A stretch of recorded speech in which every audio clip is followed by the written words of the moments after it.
Halo guys, welcome back with us di Teknosans, ngobrolin tekno sambil santai. Oke, kali ini kita akan ngebahas branch and bound atau algoritma branch and bound. Tapi sebelum itu, hostnya kan beda nih. Jadi perkenalan dulu lah ya. Perkenalkan, nama saya Muslim Surya Dewangsa. Dan seperti yang saya bilang tadi, kita akan ngebahas algoritma branch and bound. Algoritma branch and bound ini sangat menarik ya untuk dibahas karena dibutuhkan banget gitu di dalam algoritma.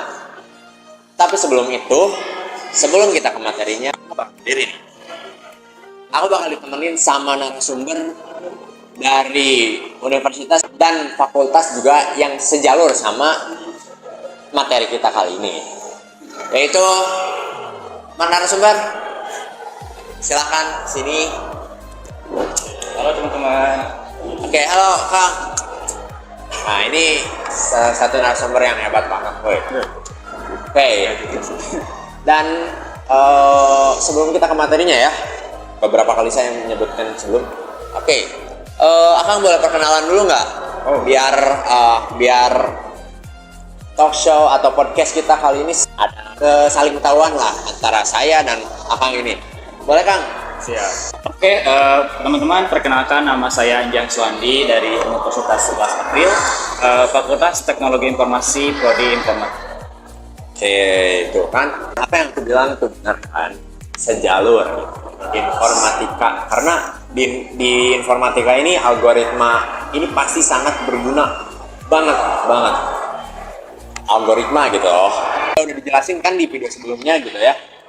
Dan kali ini kita akan langsung aja ke materinya dengan kita Teknosans, ngobrolin teknologi sambil sans.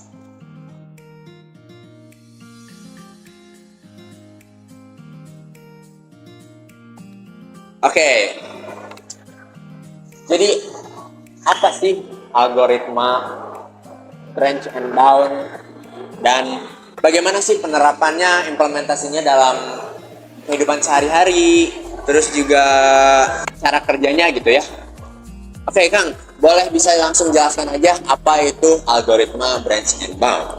Oke, teman-teman ya, seperti namanya gitu kan, ya ada branch and bound gitu kan. Nah, branch sendiri itu lebih ke bagaimana ada suatu masalah gitu kan. Nah, kemudian satu masalah itu kita bagi ke beberapa sub masalah. Nah, kemudian dari sub masalah itu kita tuh mencari solusi gitu kan, mana sih yang tepat.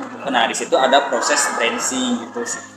Dan untuk algoritma ini tuh banyak banget digunain gitu kan di kehidupan sehari-hari. Nah, salah satunya kan dalam penerapan teknologi itu mulai banyak banget gitu kan di Indonesia. Berarti untuk algoritma branch and bound ini lebih ke nyari jalan yang cepat ya Kak? Iya. Oke.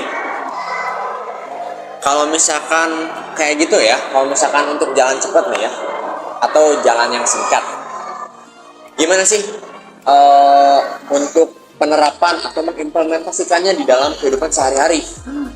Kalau misalnya contohnya dalam kehidupan sehari-hari gitu kan, kita biasanya contohnya misalnya nih kita mau bepergian gitu kan ke suatu tempat, misalnya dari kota A ke B gitu kan, dari kota A ke B itu ada beberapa rute gitu kan yang bisa kita lewati gitu kan.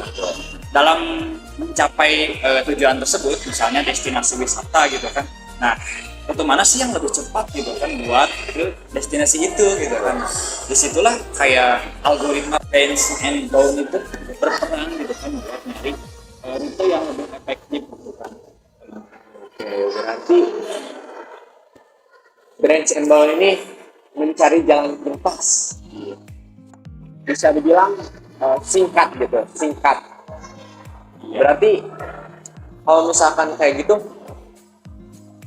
dalam kehidupan sehari-hari pun kita bisa belajar di dalam codingan atau bisa belajar dalam informatika juga bisa belajar untuk kehidupan sehari-hari gitu ya Kak? Iya betul banget, karena kan algoritma sendiri itu kan dasarnya dari pola pikir manusia gitu kan dalam menjalankan kehidupan sehari-hari. Nah, kemudian dari algoritma sehari-hari tersebut diterjemahkan gitu kan ke dalam bahasa pemrograman, sehingga komputer itu dapat berpikir seperti halnya kita gitu kan manusia. Kayak misalnya sekarang itu lagi viral, lagi populer itu AI gitu kan, artificial intelligence itu salah satu produk modern. Iya benar sih. Karena ini kan lagi banyak bentuknya AI gitu ya. Nah di situ juga algoritma lagi branch and bound nih. Pasti bakal berguna banget. Jadi cara algoritma ini lebih teknisnya gitu Kak. Gimana sih? Kalau dijelasin secara teknis sih, tadi kan udah sedikit spill gitu kan. Bagaimana sesuai namanya branch dan bound gitu kan. Nah, di situ ada proses branching gitu kan. Nah, dimana branching ini setiap satu masalah besar gitu kan, kemudian dibagi lagi ke beberapa sub masalah yang menghasilkan beberapa solusi gitu kan. Nah, kemudian dari solusi-solusi tersebut dikumpulkan.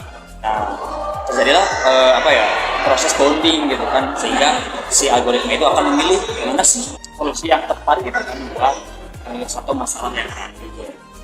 Ada gitu kan running ini buat menghapus cabang-cabang yang tadi sub tadi yang nggak efektif gitu kan, sehingga ngambil satu cabang yang efektif. Berarti dalam 3 cara ini yang menarik itu menurut aku ya, yang ketiga yang paling yang menghapus semua segala cara gitu untuk menentukan satu cara yang lebih cepat. Yes, gila sih. Oke, berarti menarik juga ya ini pembahasannya. Itu banget, kayak ini tuh udah sering banget gitu kan ketemu sama algoritma ini, cuman kayak ada beberapa masa kita tuh nggak sadar gitu kan, atau emang kurang aware aja, nggak tahu mungkin. Iya, jadi kita sebagai orang awam juga kan tahu gitu kan ya. Iya. Kita bakal belajar algoritma gitu, apalagi branch and bound gitu. Kayak kalau misalkan orang-orang yang bukan informatika gitu ya, pasti nggak tahu kayak ini bisa jalan pintas sih dari mana gitu, kayak gitu sih.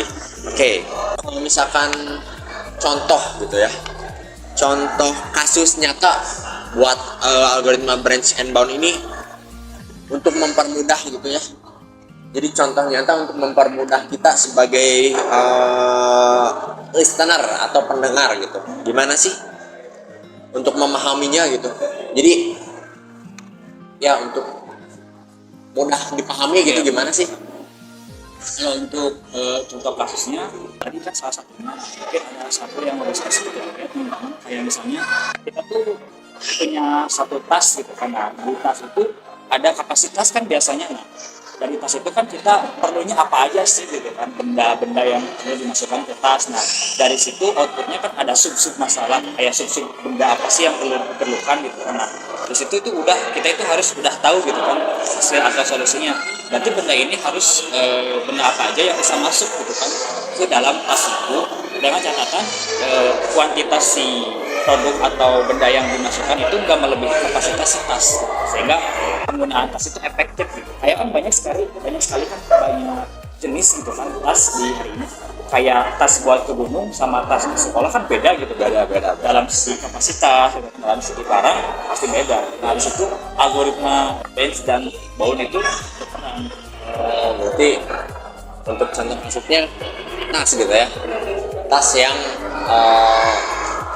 di dalam ini mengharuskan kita untuk memfokuskan apa aja gitu ya, apa aja yang bakal ada di dalam tas itu ya gitu kan. Dalam segi kehidupan sehari-hari, Dalam segi kehidupan sehari-hari. kalau misalnya dalam segi programming tadi sudah spill contohnya kan dari Google Maps gitu. Ya. Bagaimana algoritma branch and bound ini bisa cari rute yang lebih baik gitu kan buat sampai ke tujuan tadi gitu. Karena kan tadi kalau misalnya gak mungkin juga kan kita meriksa satu-satu rute gitu. Iya, betul. Sampai kayak solusi ini yang berarti ini yang efektif gitu. Iya. Kayak waste banget gitu kan tuh waktu, gak efektif juga. Nah, jadi peran branch and bound itu di situ buat nyari yang Berarti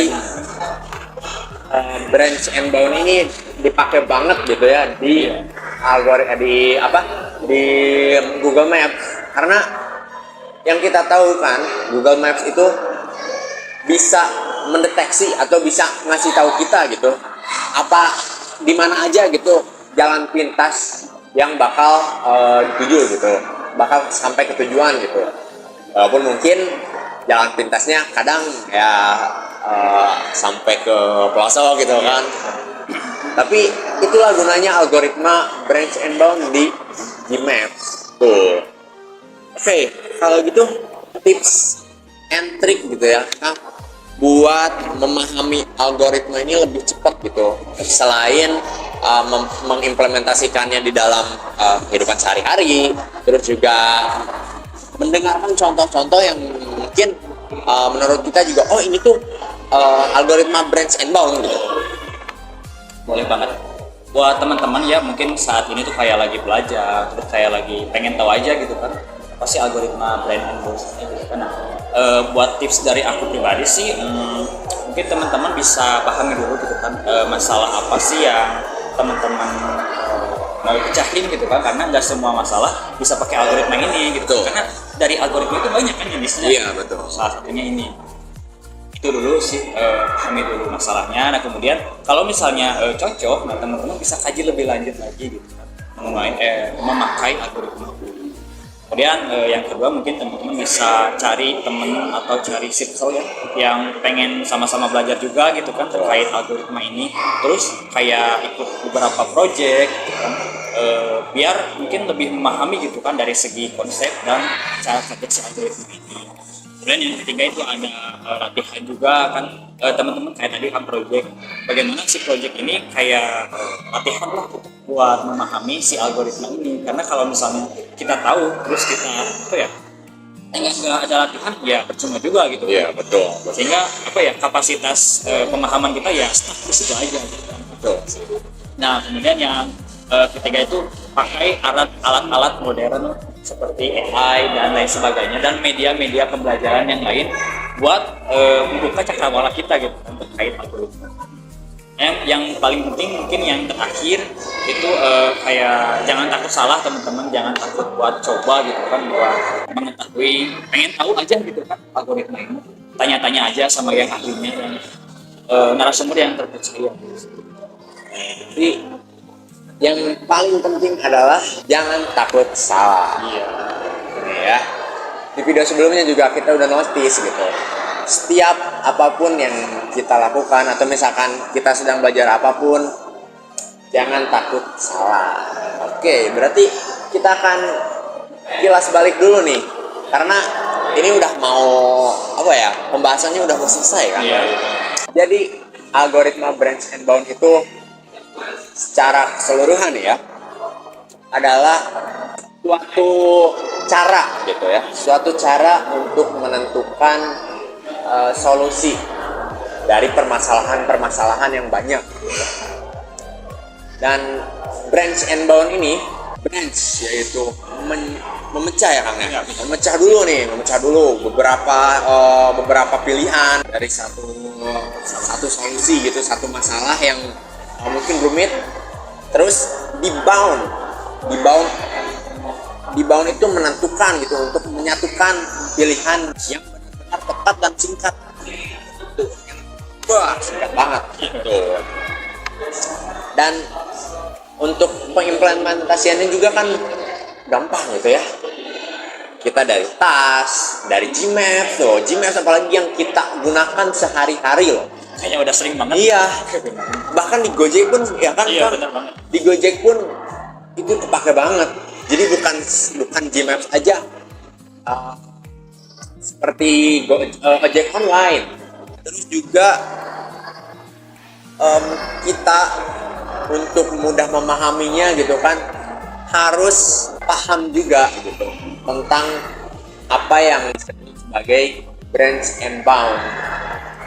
Karena kalau misalkan kita nggak paham tentang branch and bound, apalagi algoritma, gitu ya, kita pasti nggak bakal dengan cepat atau dengan mudah gitu untuk memahami sebuah materi, sebuah algoritma branch and bound ini, gitu.